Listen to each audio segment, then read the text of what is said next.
और अंकित बचपन से ही एक दूसरे के बहुत अच्छे दोस्त थे। विनोय बचपन से ही अमीर था और अंकित बस साधारण परिवार से था। बड़े होते होते विनोय ने अपने बाबा के कारोबार को और भी ज्यादा ऊंचाइयों पर पहुंचा दिया, लेकिन अंकित गरीब ही था। मुबारक हो अंकित, तुझे बेटी हुई है। हाँ शुक्रिया। क्या हुआ, तो खुश नहीं है? खुश तो बहुत हूँ, लेकिन बिटिया पराई होती है ना। समय इतनी तेजी से जा रहा है, कल को इसके ब्याह का खर्च ये गरीब बाप कैसे उठाएगा? इतनी सी बात, अरे हम किस लिए हैं भाई? हैं? तेरी बेटी मेरी बेटी की तरह है और मैं अपनी दोस्ती को अब रिश्तेदारी में बदलना चाहता हूँ। क्या तू अपनी बच्ची की शादी मेरे बेटे से करेगा? अंकित की आंखों में खुशी के आंसू आ जाते हैं और दोनों दोस्तों ने उसी दिन अपने बेटी और बेटे का रिश्ता पक्का कर दिया था। समय यूं ही बीत गया और अब काजल और रोहन दोनों बड़े हो चुके थे। दोनों बचपन से ही एक दूसरे के अच्छे दोस्त थे और अब दोनों की ही आपस में शादी होने वाली थी। विनोय, मेरे पास मेरी बच्ची को विदा करने के लिए दहेज नहीं है। तू किस तरह की बातें कर रहा है? तू अपनी सबसे बड़ी अमानत मुझे दे रहा है, मुझे और कुछ नहीं चाहिए। दोनों दोस्त हालातों से तो अलग थे, लेकिन आज भी वो दोनों एक दूसरे पर जान छिड़कते थे। ऐसे ही कुछ दिन और बीत जाते हैं और काजल विनोय की छोटी बहू बनकर आ जाती है। रोहन की शादी के साथ साथ उसके बड़े भाई की भी शादी हुई थी। उसके बड़े भाई दिलीप की शादी एक अमीर घराने की लड़की सोना से हुई थी। शादी के बाद सभी काजल से बहुत ज्यादा खुश थे, सिवाय काजल की सास उर्मिला के। अब शादी हुए लगभग 1 महीना बीत चुका था। बहू, तू उठ गई? आजा, साथ बैठकर नाश्ता करेंगे। ए काली, चल जल्दी से हमारे लिए ताजा ताजा फलों का जूस लेकर आ। जी माँ, लाई। काजल की जेठानी सोना और उर्मिला काजल को उसके रंग और गरीब मायके की वजह से अपने जूते की नोक पर रखते थे। वेट अ मिनट, मुझे फ्रूट जूस नहीं, आज सिर्फ एग खाने हैं। जाओ, जाकर लेकर आओ, अभी लाती हूँ। काजल अपनी सास और जेठानी के लिए नाश्ता बनाकर लाती है। वो उनके सामने नाश्ता रखकर खुद भी नाश्ते के लिए बैठ ही रही होती है कि तभी रुक रुक काली, कहाँ घुसी चली आ रही है? माँ, वो मैं नाश्ता, तेरे जैसे गरीब ये वीआईपी लोगों के जैसे नाश्ता नहीं करते। जाकर चाय रस खा, ये जूस वगैरह तुझे शोभा नहीं देता है। काजल की सास हमेशा उससे ऐसे ही भेदभाव किया करती थी, लेकिन काजल कभी भी उसकी बातों का बुरा नहीं मानती थी। वो बेचारी उतने में ही खुश रहती थी जितना उसे नसीब होता था। इसी तरह से दिन बीत रहे थे और अब दोनों ही बहुएं प्रेग्नेंट हो चुकी थी। एक तरफ उर्मिला अपनी गोरी और अमीर बहू को एक भी काम नहीं करने देती थी, तो वहीं दूसरी तरफ काजल प्रेगनेंसी के बाद भी सारे काम किया करती थी। ए काली, मेरी बहू का कुछ खट्टा खाने का मन हो रहा है। जा, बाजार से सोना के लिए 1 किलो इमली ले आ। पर सासू माँ, मैंने तुझसे पूछा नहीं है, ऑर्डर दिया है, जा लेकर आ। काजल कुछ नहीं बोली और प्रेगनेंसी की हालत में वो अपनी जेठानी के लिए इमली खरीदने चली गई और अपनी जेठानी को इमली लाकर दे दी। खा ले बहू, तेरा किसी और चीज का मन हो तो मुझे बोल देना, घर में नौकरों की कमी नहीं है। जी सासू माँ। घर में काजल को नौकरानी से भी कम इज्जत मिलती थी, लेकिन वो बेचारी गरीब लड़की इन सभी को नजरअंदाज करके खुशी खुशी अपने ससुराल में अपना गुजारा कर रही थी। एक दिन, माँ, सोना, काजल, देखो तो मैं क्या लाया हूँ। अरे वाह, केक! आपको कैसे पता चला कि मेरा केक खाने का मन था? बस चल गया। अब जल्दी से माँ और काजल को भी बुला लो, सभी साथ में इसे खा लेना। उस काली को ये केक देने की कोई जरूरत नहीं है। ये क्या तरीका है सोना? काजल तुमसे छोटी है और वो तुम्हारी देवरानी है। अरे चुप कर, ना जाने मेरे बेटे की मत मारी गई थी, उसे ऐसी काली स्याही जैसी बहू मिली, बस दे दिया उसे केक। चुपचाप तू और सोना मिलकर उसे खा लो। पर माँ, देखिए, या तो आप ये केक मेरे साथ खाइए, वरना अगर उस काली को भी खिलाना चाहते हैं तो मैं इसे नहीं खाऊंगी। सोना के इसी तरह बात बात में नखरे रहते थे। दिलीप को उसकी बात माननी पड़ती है। इसी तरह से दिन बीत गए और दोनों बहुओं की डिलीवरी का समय आ गया, इसलिए वो अपनी बीवी को डिलीवरी के लिए बड़े अस्पताल में लेकर गया। लेकिन वहीं दूसरी तरफ रोहन का काम ठीक ठाक था, इसलिए उसने अपनी बीवी की डिलीवरी एक साधारण से सरकारी अस्पताल में ही करवा दी। सोना को एक बेटा हुआ था और काजल को एक बेटी। दोनों बहुएं 2 दिन के बाद घर वापस आ जाती है। उर्मिला ने अपनी अमीर बहू का स्वागत बहुत अच्छे से किया और छोटी बहू को लेने वो दरवाजे तक भी नहीं आई। शायद माँ भाभी की सेवा में लगे लगे थक गई होगी, इसलिए नहीं आई। आओ काजल, हमारी बच्ची को लेकर आराम से अंदर आ जाओ। काजल का पति उसका बहुत ज्यादा ख्याल रखता था। अपनी पत्नी की डिलीवरी के बाद रोहन ने ही काजल का ध्यान रखा। उर्मिला तो काजल की बच्ची के पास भी नहीं आती थी और ना ही कभी उसे प्यार भरी निगाहों से देखती थी। ऐसे ही चलते चलते 3 साल बीत गए। अब दोनों के ही बच्चे 3-3 साल के हो चुके थे। ए काली की मनहूस लड़की, चल मेरे पोते से दूर हट। उर्मिला अपने पोते को खिला रही थी। जैसे ही उसकी पोती उसके पास आई, उर्मिला ने उसे रुलाकर भगा दिया। माँ जी, बस बहुत हुआ। आज तक आपने मेरे साथ जो कुछ किया मैंने कभी उफ नहीं की, लेकिन मैं अपनी बच्ची के साथ ऐसा अन्याय जरा भी बर्दाश्त नहीं करूंगी। काली, तेरी धमकियों से मैं डरने वाली नहीं हूँ। चल निकल यहाँ से। काजल को अपनी सास का अपनी बेटी के साथ ऐसे सलूक करते हुए देखकर बड़ा ही दुख हुआ। ऐसे ही कुछ दिन बीत गए और आज पूरे परिवार को विनोय के एक क्लाइंट की पार्टी में जाना था। सभी जाने के लिए तैयार हो गए। काजल, तुम तैयार हो? दिलीप और सोना बड़े महंगे कपड़ों में थे, जबकि रोहन का परिवार बस साधारण सा ही तैयार था। सभी मिलकर पार्टी में चले गए। पार्टी में सभी लोग बस दिलीप की ही इज्जत कर रहे थे। 1 glass water please. Sure sir, मुझे भी 1 गिलास पानी मिलेगा? क्यों रे, मैं क्या तेरे बाप का नौकर हूँ? जाकर खुद पानी पी ले। ये तो मेरे भाई से कैसी बात कर रहे हो? हाँ, ये आपके भाई हैं? अब सॉरी सर। वो नौकर चला गया। वो पार्टी अमीर लोगों की थी और हैसियत से दिलीप ज्यादा अमीर था, इसलिए सभी दिलीप की ही इज्जत करते थे, जैसे खाने को पूछना, बैठने को जगह देना और जी जनाब से बात करना वगैरह। रोहन को तो सभी बस एक गरीब नौकर की तरह ही ट्रीट कर रहे थे। इन सबसे सोना बहुत खुश हो रही थी, लेकिन उर्मिला को ये सब देखकर बहुत बुरा लग रहा था, क्योंकि वो अपने बेटों से बराबर प्यार करती थी और मन ही मन उसे अपनी छोटी बहू के साथ किए हुए अपने बर्ताव पर भी शर्मिंदगी हो रही थी। अब मैं समझ पा रही हूँ कि काजल को कैसा लगता होगा। उर्मिला को मन ही मन बहुत पछतावा हुआ और उसने घर जाकर अपनी बहू से इस बात पर माफी मांगी। मुझे माफ कर दे काजल। आज जब मेरे अपने बेटों के बीच भेदभाव हुआ, तब मुझे समझ आया कि तुझ पर क्या बीतती होगी। हो सके तो अपनी सास को माफ कर दे। नहीं माँ, बड़े लोग माफी नहीं, आशीर्वाद देते हुए अच्छे लगते हैं। आप माफी मत मांगिए।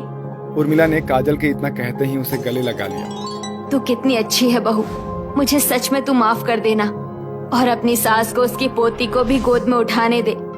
जरूर माँ। काजल बहुत खुश हुई, क्योंकि आज उसे अपनी सास का प्यार मिल रहा था। आज उर्मिला के मन की नफरत खत्म हो चुकी थी। उसने खुशी खुशी अपनी बहू को गले से लगा लिया और अपनी पोती को भी गोद में लिया। अपनी सास को देखकर सोना का भी बर्ताव काजल के प्रति बदल गया और सभी एक साथ खुशी खुशी रहने लगे। 10 बज चुके हैं और अभी तक मेरी मॉर्निंग टी नहीं आई है। कहाँ मर गई ये तीनों की तीनों? लगता है आराम कर रही होंगी। अब मुझे ही इनके पास जाना होगा। देखो तो जरा, दोनों महारानियां कैसे आराम से सो रही हैं, वो भी मुझे मेरी मॉर्निंग टी दिए बिना।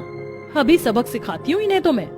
टिया साइड में रखे हुए पानी के जग को उठाती है और अपनी दोनों देवरानियों लक्ष्मी और भारती पर जग का सारा पानी डाल देती है, जिससे लक्ष्मी और भारती दोनों घबरा कर उठ जाती हैं। हो गई तुम दोनों की नींद पूरी या अभी और सोना है? भाभी, ये आपने क्या किया? हमारे पूरे कपड़े गीले हो गए। अगर आपको हमें उठाना ही था तो आवाज दे देती। ये पानी डालने की क्या जरूरत थी? तुम लोगों को पता नहीं है क्या? 10 बजे मैं अपनी मॉर्निंग टी पीती हूँ। मेरी मॉर्निंग टी देने के बजाय तुम दोनों यहाँ आराम से सो रही हो। भाभी, आप जानती हो ना, लक्ष्मी और मैं दोनों ही गर्भवती हैं। ऐसी हालत में थकान तो रहती है, इसलिए हम दोनों सो गए थे। और अगर एक दिन आप अपने लिए चाय बना लोगी तो इसमें क्या हो जाएगा?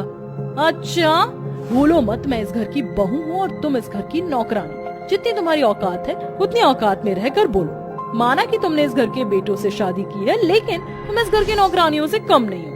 नौकरानी जैसी सारी बातें मानती हो, वैसे ही तुम लोगों को मेरी सारी बातें माननी होगी, समझी?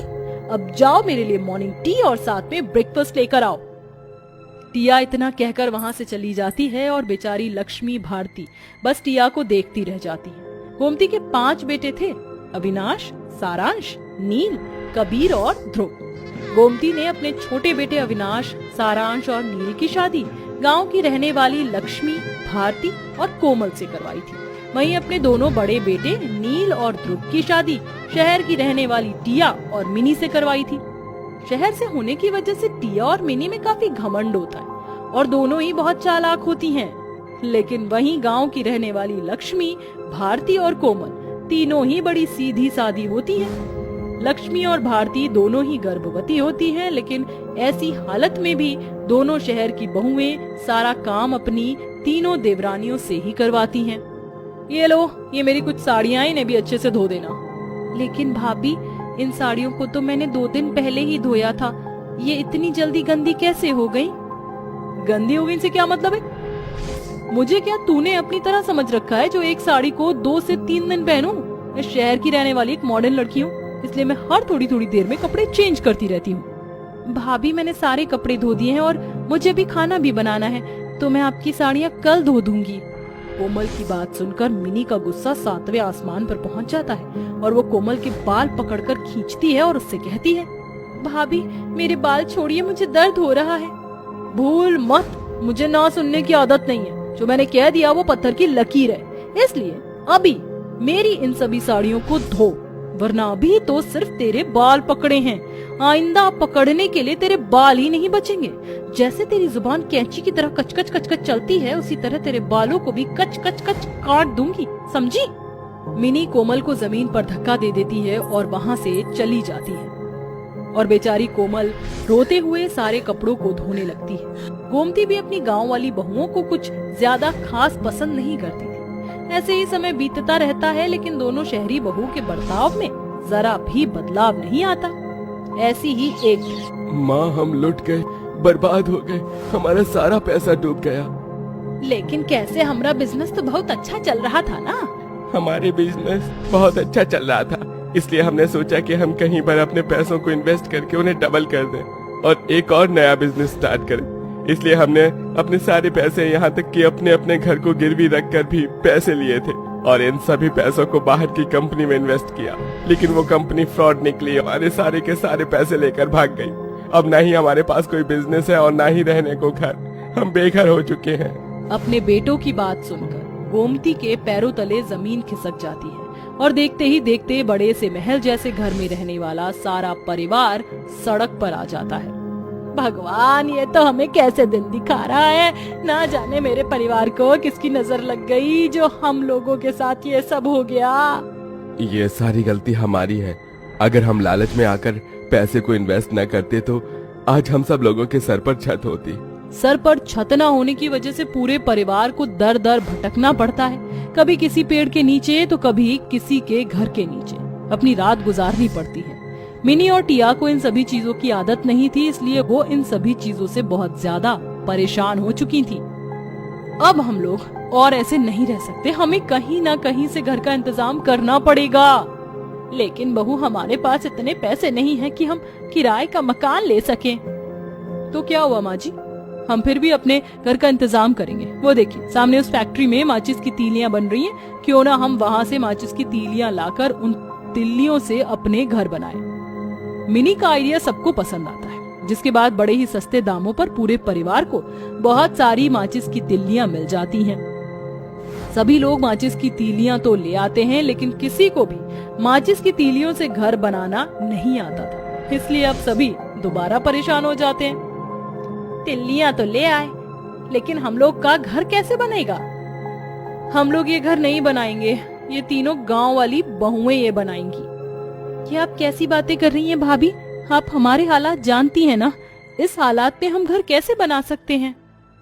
अगर तुम लोगों को हमारे साथ रहना है तो तुम तीनों को ये घर बनाना पड़ेगा, वरना तुम तीनों यहाँ से जा सकती हो। मिनी की बात सुनकर तीनों गांव की बहुओं को हार मानकर माचिस की तीलियों से घर बनाना पड़ता है और 4 दिन की करीब मेहनत के बाद गांव की तीनों बहुएं माचिस की तीलियों का एक छोटा सा घर बना लेती हैं, जिसमें उनका पूरा परिवार रहता है। ऐसे ही समय बीतता रहता है और 5 बहुओं के पति मजदूरी करते थे, जिससे घर का थोड़ा बहुत खर्चा निकल जाता है। माचिस की बने घर को हर कोई हैरानी से देखता था। ऐसे ही एक दिन, मेरा नाम परेश है। मैंने आपके इस माचिस के घर के बारे में बहुत सुना था और मैं आज देख भी रहा हूँ। यह घर मुझे काफी पसंद आया है। क्या आप मेरे लिए भी ऐसा माचिस का घर बना सकती हैं? इसके लिए मैं आपको अच्छी खासी कीमत देने को तैयार हूँ।